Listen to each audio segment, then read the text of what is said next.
Good day everyone! So today we're going to tackle about river engineering. I am Sharra Lacorte, your reporter for today, for the subject of water resource engineering. So what is river engineering? River engineering is the process of planned human intervention in the course, characteristics, or flow of a river with the intention of producing some defined benefit. River engineering is a branch of civil engineering dealing with design and construction of various structures to improve and/or restore rivers for both human and environmental needs. With utilization of modern-day, the state-of-the-art technologies in data collection and modeling, river engineering can improve navigation, reduce dredging, and enhance or create new habitat. River engineering involves the management of sediment and the control of erosion. Sedimentation is one of the mankind's largest natural problems. Sediment can choke rivers, clog water intakes for municipal water supply, halt or hinder the transportation of commodities via navigation, and destroy backwaters and wetlands. So erosion can endanger private property and infrastructure, cause major river cut-offs, and increase sedimentation. So that is why river engineering is very important. River engineering includes river training works. So what is river training works? It is a term used to stabilize a river channel with a certain alignment and a certain cross sections. The objectives of river training works is 1. High flood discharge may pass safely and quickly. Number 2. Sediment load is transported safely. Number 3. To make river course stable and reduce bank erosion. Number 4. To maintain sufficient draft for navigation. And number 5. To fix the direction of flow through a certain defined reach. What are river training structures? So river training structures are man-made structures designed and constructed in a river reach to modify the hydraulic flow and sediment response of a river. Some examples of man-made river training structures are dikes, chevrons, benway wires, and bank revetments. Dikes. Dikes, sometimes referred to as swing dams or spur dikes, are structures placed in a river to redirect the river's own energy to provide a variety of effects. The structures are usually constructed out of stone, but other materials have been used for construction, including but not limited to timber piles, concrete, and sand-filled geotextile bags and tubes. And benway wires are actually low-level rock dikes angled upstream to the flow and submerged at all times. Towboats navigate over the top of the wires at all river conditions. The structures cause a widening of navigation channel. For revetment are structures placed along the river banks to stabilize or protect the bank from erosion. Revetments are usually constructed out of stone, but other materials have been used with success, including concrete mat, willow plantings, gabions, and a host of other materials. For chevrons are dike structures designed as a blunt-nosed arc shape. They are constructed parallel to flow and, like regular dikes, utilize the energy of the river to redistribute flow and sediment. They are usually placed adjacent to the river bank to allow flow separation and create both channel depending side channel development and middle bar formation. So there are classifications of river training works. So number 1 is the high water training, number 2, low water training, and number 3, mean water training. So what is high water training? High water training is the disposal of flood water due to such flooding, and providing protection from any kind of damage is the main objective. So this is mainly related to the elevation of marginal embankments for the most appropriate alignment and flood disposal. It is also connected to taking measures for channel improvement for the same purpose. In short, high water training is also called training for discharge.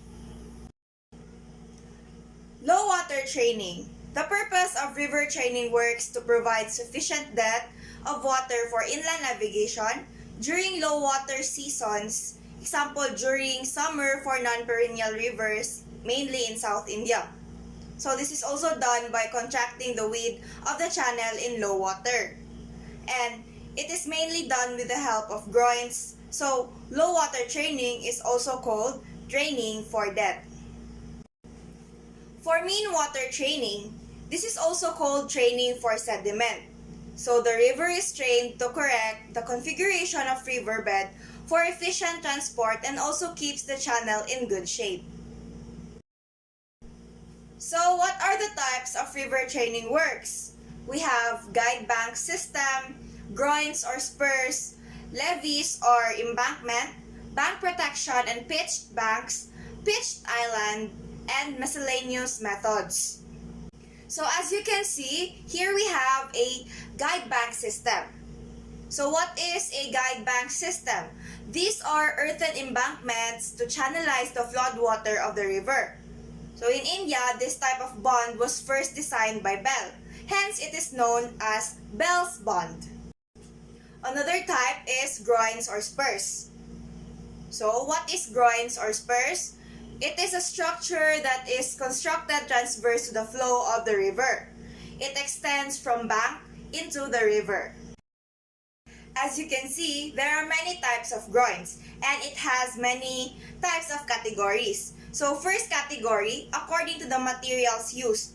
So we have two, permeable groin and solid impermeable groin.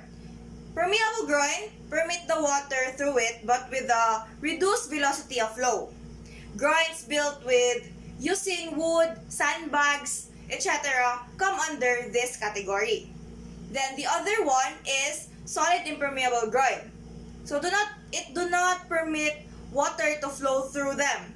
They are made of rock, gravel, and gabions or etc. Another category would be according to its height below high water. So there are two types under this category. First one is submerged groin that are constructed where river depth is very deep. Their submergence condition varies according to the water surface level in the river. The other one is the non-submerged groin. So these are constructed with a height greater than the maximum flood level. They are generally built using impermeable materials. So another category of the type of groins is according to the function it serves. So there are four types under this category. First one is the attracting groin.